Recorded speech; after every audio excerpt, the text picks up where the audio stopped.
If you're thinking of taking WSET at Level 2 or you're already taking the course, you might be interested to know what's going to be asked in the exam. So today we're going to take a look at some Level 2 questions.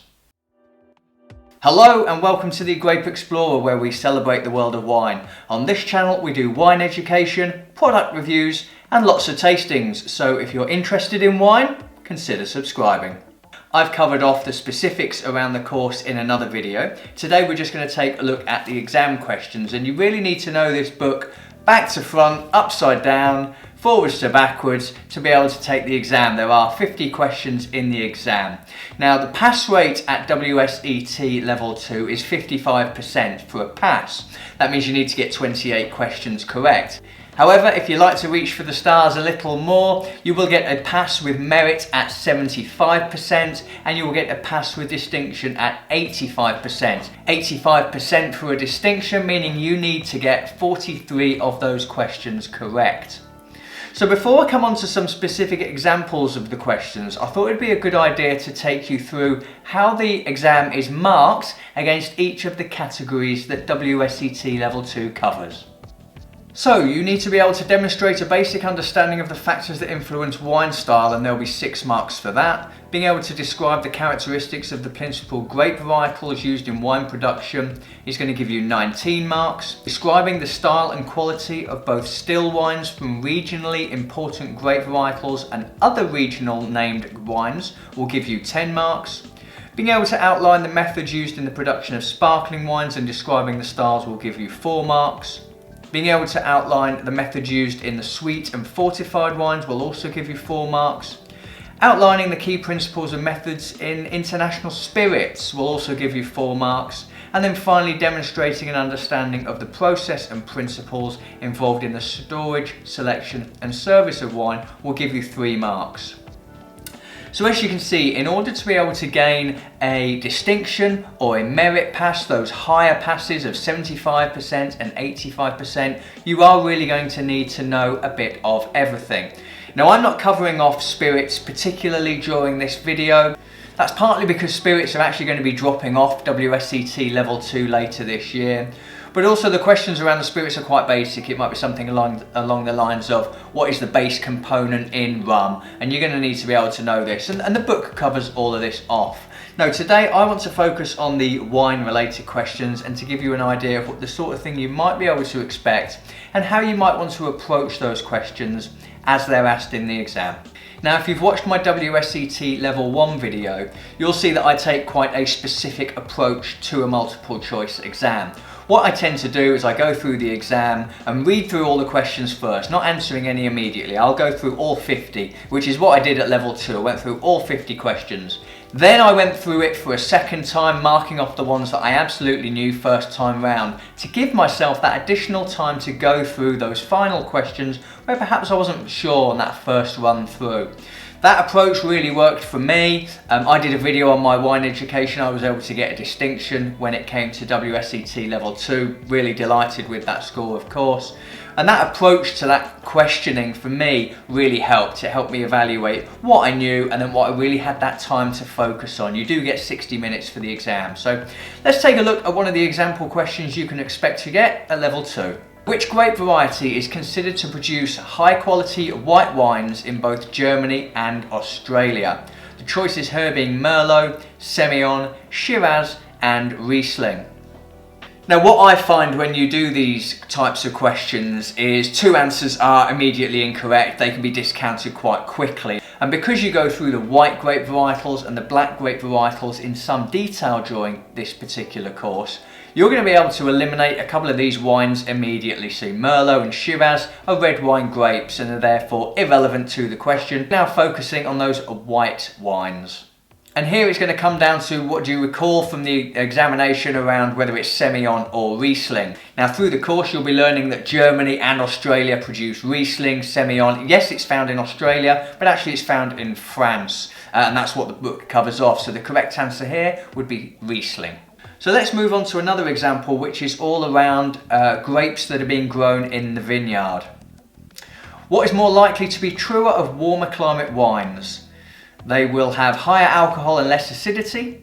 They will be fuller bodied and more tannin. They will have less alcohol and more acidity, and they will be lighter bodied and less tannin. So here there are going to be more than one correct answer. So is it 3 and 4 only, 1 and 2 only, 1 and 4 only, or 2 and 3 only? Now the important thing to think about here is the question is asking you what's going to happen in a warmer climate. Warmer climate means of course that the grapes are going to ripen a little bit more. So if we take another look at some of the choices that are available to us here, we're going to see that those grapes ripening in that warmer weather are going to create more sugars. More sugars are going to be able to turn into more alcohol. So we're going to say that 1, higher alcohol and less acidity is applicable here. And then next we're going to start to think about also what more ripening grapes will have done. And that's going to cause a fuller body and more tannin as well. So B, numbers 1 and 2 are correct here. Okay, let's take a look at another example which is based on regions within countries. Which of the following is a wine producing region in New Zealand? Is it Hawke's Bay, Casablanca, Napa Valley, or Mendoza? Now this is quite an interesting question because 1, it relies on your knowledge that you'll have learnt through the course of the studies, but all of the answers actually point to different parts of the world. You know, one of these is New Zealand, there's a USA in there, there's a Chilean region as well as an Argentinian region. So it's really going to come down to what you've learnt over the course. You know, I think you can discount some of these immediately. I think Mendoza is very easily identifiable with Argentina. I think Napa Valley is very easily identifiable with the United States. And in this case, the correct answer is A, it's Hawke's Bay in New Zealand. Okay, now we're going to take a look at another question which is related to the types of wine you might find in a particular country. Wines from the Douro in Portugal can be best described as A, oak-aged white from indigenous grapes, B, full-bodied reds with dark fruit, C, light-bodied fruity reds, and D, semi-sparkling fruity wine. Now again, what you're going to need to be able to recall on here is what you've learnt during the course. When you've covered Portugal during this course, you will have covered some of the Portuguese grapes like Tinto Roriz, Tohiga Nacional, Tohiga Franca, and you'll have been understanding some of the basic elements that go into what that grape is. Wines from the Douro, we're talking about a warm climate here. The Douro Valley gets a lot of sunshine, a lot of heat. And those grape varietals that I've just talked about all contribute to creating fuller bodied red wines. So in the case of this particular question, it's B, it's that fuller bodied wines with dark fruit.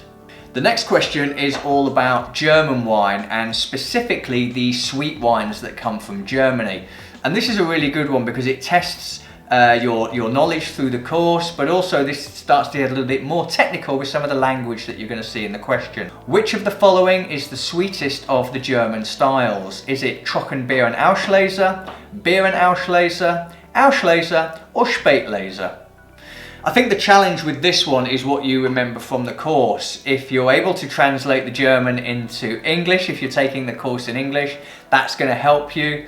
But really this comes down to what you've captured and understood from the course, all of the study that you'll have done outside of the classroom as well. And in this case, Trockenbeer and Auslese is the sweetest style of wine. Okay, we're going to go and take a look at a question now about some of the activity in the vineyard. This particular question is, lower yields typically result in grapes of A, concentrated flavour, B, lower sugar content, C, higher acidity, or D, diluted character. When you go over some of the specifics around what you can expect from your grapes in the vineyard, you will talk about low yield and high yield grapes and what that can mean for the grapes. So if we take a look at these four, it's going to come down to what do you remember about a high yield grape. You know, high yield grapes can result in actually poorer quality. And so if we think of higher yield grapes as being slightly poorer in quality, and in this case would be a bit more, you know, sort of diluted in quality, we must therefore consider lower yield grapes to be of more concentrated flavour. Now we're going to take a look at a question about sparkling wine. Like I said up front, there were 4 marks available for sparkling wines. So you're going to need to be able to know the differences between the different types of sparkling wine available, whether that's Cava, Prosecco, traditional method, champagne. But this question is all about the types of methods of champagne making. Which of the following is the most expensive? Is it the transfer method, the tank method, the traditional method, or the injection method?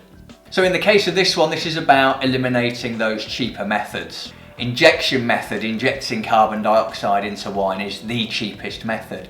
Tank and transfer are also cheaper methods of sparkling wine production. The most expensive here is the traditional method.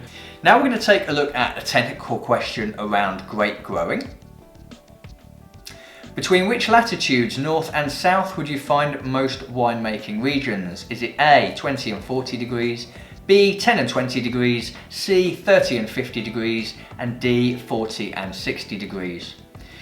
This is going to come down to what you've learnt in the books, but I do think two of these answers can be eliminated immediately. 10 and 20 degrees and 40 and 60 degrees are quite extreme in terms of world geography. So it comes down to between 20 and 40 and 30 and 50 and what you can recall from the book. The book does a really good job when it comes to the maps of giving you the lines of latitude, and therefore you'll recall from the book that it's the 30 to 50 degrees where most grape growing takes place. There we are then, just a few examples of some of the questions that you might get asked. Like I say, it's 50 questions in a 60-minute period, so you do have plenty of time to take your time as you go through that exam. And I really hope you're aiming for those merit, those distinction scores, those higher scores. That's how you should be aiming for it. But it's over to you. Let me know. Are there any questions that you're unsure about as you approach WSET Level 2 exam? If so, drop me a line. Always willing to answer any questions. Or if you have any specific multiple choice questions yourself that you're struggling with, just drop me a line. I'm the Grape Explorer. I look forward to seeing you again soon. Cheers.